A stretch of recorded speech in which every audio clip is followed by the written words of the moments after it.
this is, to me, better than making the commute to Charlotte, North Carolina. So I'm glad to be in Nashville, and the hike here seems to be a lot more, it's a friendly town. That's what I'm learning. So There are things to do. There are things to do here. Daniel, champion, congratulations. Welcome to Nashville Champions Week. I appreciate it. I promise you, it's a great problem to be here. It's good to see all these smiling faces. I know I've only been here for about right at 24 hours now, and I'm very tired, so I think that means I'm taking up the city for what it's worth, but we're having fun. I've been here 45 minutes. Plane was delayed, but hey, we're here nevertheless, having a good time.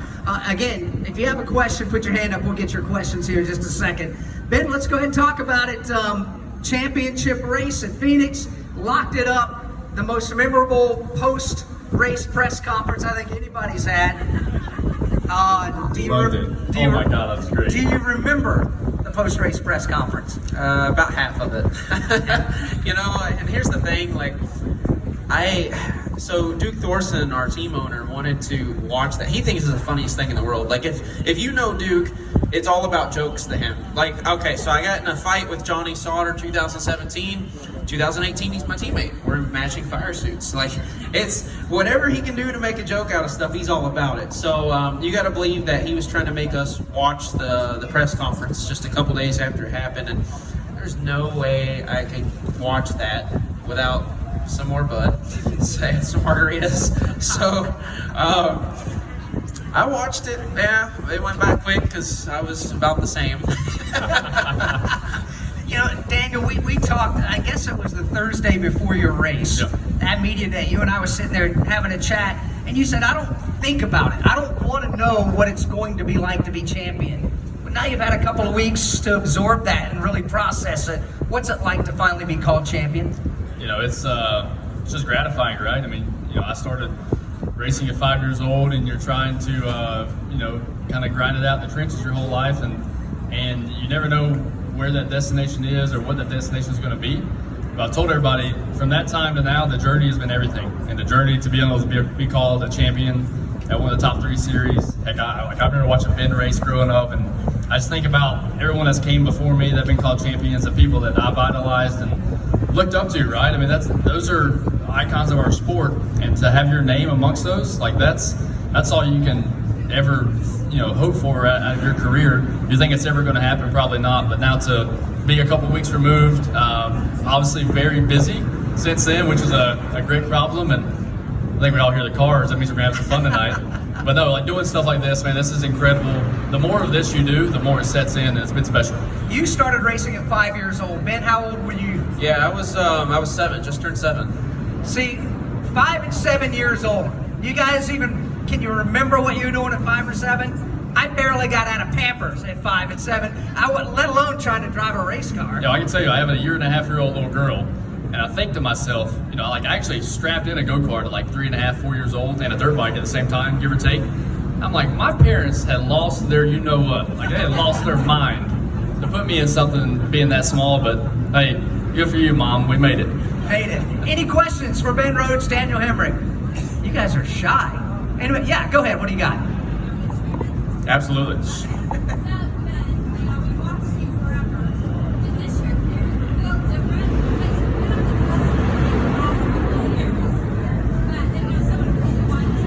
Did this year feel different? You've been this close to winning a championship for a couple of years. Did this season leading up to it feel different?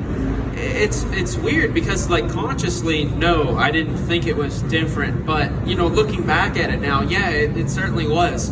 And I don't know really what to attribute that to, other than I just had some different folks around me this year, and we had Toyota behind us, and that made a difference on the performance side. But when things are naturally coming to you a little bit better, like the speed of the race truck is there, it makes it so much easier to make those right decisions, like the right decisions that are hard to make sometimes, rather than the easy or wrong.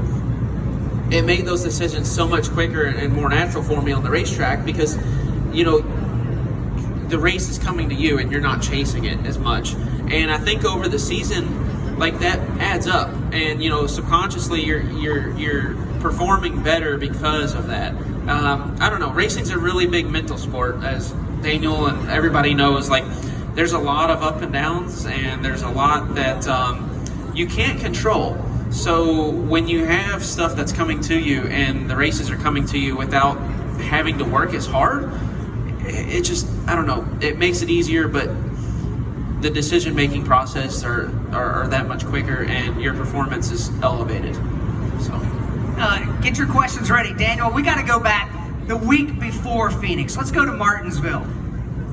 You had the race. Everybody knew you had the car. Everybody knew you had enough nasty inside to get the job done. Yep. How difficult was it to say, okay, I got to look big picture, and obviously it was the right decision. It paid off. Walk us back to Martinsville, and to get to that point, to go to Phoenix, to put you here on the stage in Nashville. Yeah, I tell you, I'm glad it worked out the way it did because I'd have really kicked myself had it not, right? But yeah, we're sitting there, checked out, and caution comes out with 8 or 10 to go at Martinsville, and just had to make some decisions to get us through Martinsville with a chance to even run for a championship versus roughing it up and going for a win. I've already talked a little bit about, seeing Ben race, and him and I grew up racing a lot of the same stuff in legend cars where you got to get put in those elbows up type of situations on short tracks, like quarter miles at Charlotte Motor Speedway a lot.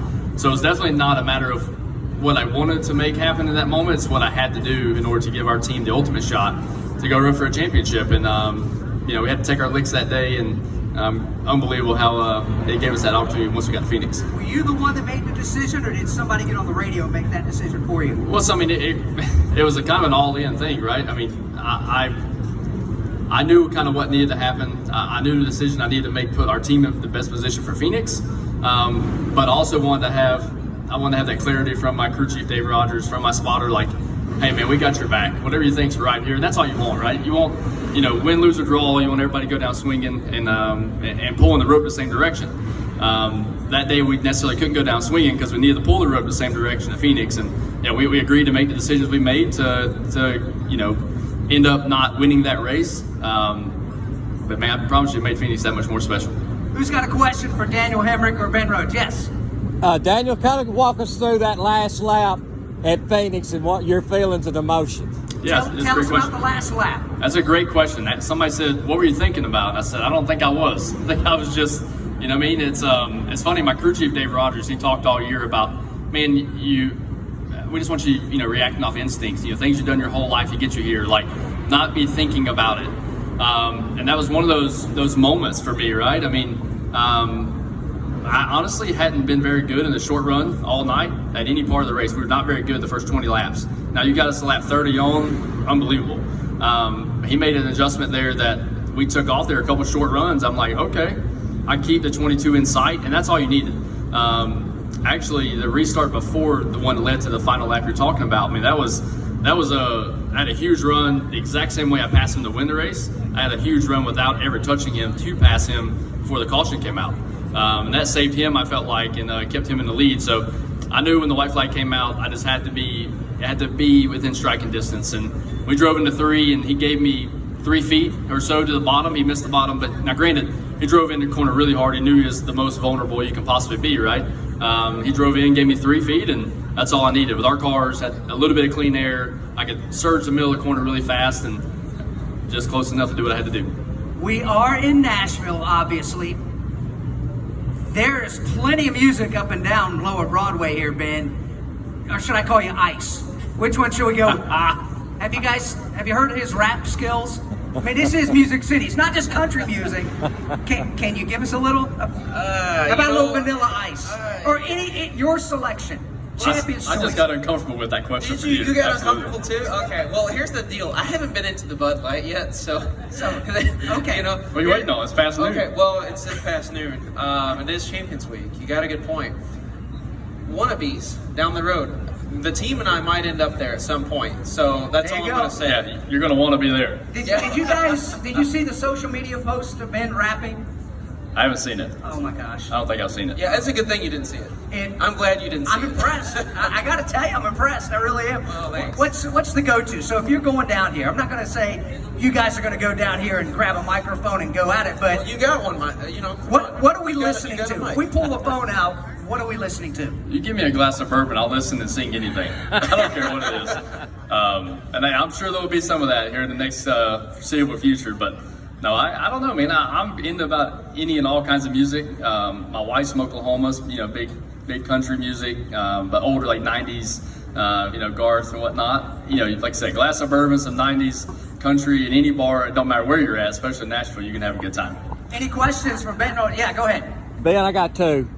What was your thoughts the next morning when you woke up and watched your interview or listened to your I was interview? curious what his wife's thoughts were. And did you have a hangover? Did you have a hangover after? Yeah, so I kind of knew that she wasn't very impressed as the interview was happening. I got, that look. I got that look, and I was like, oh, okay, I better watch out. I'm in trouble here. And then I'm gonna say you didn't watch out though. no, I based didn't. off what I Like, watched. I'm really It was too good. late. I'm really good at seeing the look and then ignoring the look. So Good man. yeah, well, it comes back to bite me sometimes. Yeah, so the next day, I learned that while all that was happening, my crew chief came in and gave her some drink too and said, you need to relax and you need this more than me right now. So yeah, it wasn't long before she was joining me and we were both having a great time. I think right after the interview, her and I were both like at the same level of awesomeness. Then she was doing an interview with Claire B. Lang right after that. Oh. She did her first interview of her life. Claire B. Lang about Under the influence. Yes. I love it. Both of us did. So it was great. That's what the It's a greatest good time. stories are made out of. It's a good People time. don't understand though. You guys sweat out Oh, yeah. 8-10 pounds, Yep. and then you start drinking a beer immediately after didn't take getting out of much. her. Yeah, It didn't take much. it's not- And they gave us a huge bottle of champagne too. I saw the one you got, and it didn't take much. I think we stand together locked in arms that they set you up for failure. That's what happens. I mean, that's definitely not the recipe for success unless you want great content, and guess who won? It wasn't him. We talked about this last night. We were up at the hotel bar last night till 11 or so. We were Yep, talking, yep. and I said, they really had that planned out good. They give you a giant bottle of champagne. They sit you on a golf cart. They take you out to a party where there's like Great 700 party. people. Great party, by It's the like way. crazy. Stage, live They're band. throwing drinks up to you on stage, live band, and I mean, they're just bringing stuff to you. And you're there for like 20 minutes, and everybody wants to give you something. And you leave, and you were feeling it. Absolutely. I was definitely feeling it. And then they take you 3 minutes later and put you in this sterile environment to go talk to people for all the world to see. And it's like, You actually, that's a hang great on. point. You couldn't walk This into ain't two. right. You could not walk into two polar opposite places. That bar to the media center. I mean, come on. the bar was like kind of like Nashville. Like it's there's a lot going on. Pretty strong. It was a lot Great. going on. And then you go to the media center and not a soul will talk. Everybody in there looks really timid and like nervous. Like they All you hear is Keys typing. yeah, they just hear keys. It's different. What we're talking about at Phoenix Raceway, after the race is over, they take the champion outside behind the grandstands in turns 3 and 4.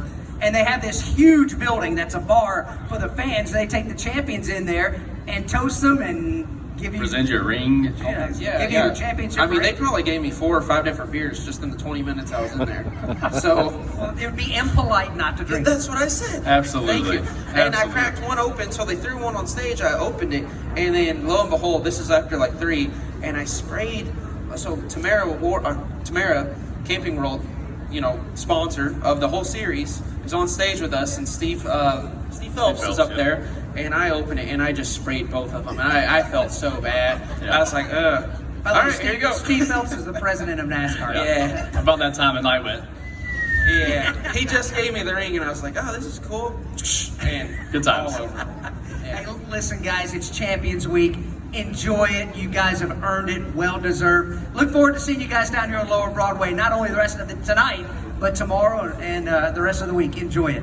Absolutely. We will look forward to it. Thank y'all for being here. Look forward to having some fun tonight, next couple nights. Forever known as champions, NASCAR Camping World Truck Series champ Ben Rhodes, NASCAR Xfinity Series champion Daniel Hemrick. Thank y'all. Thank you.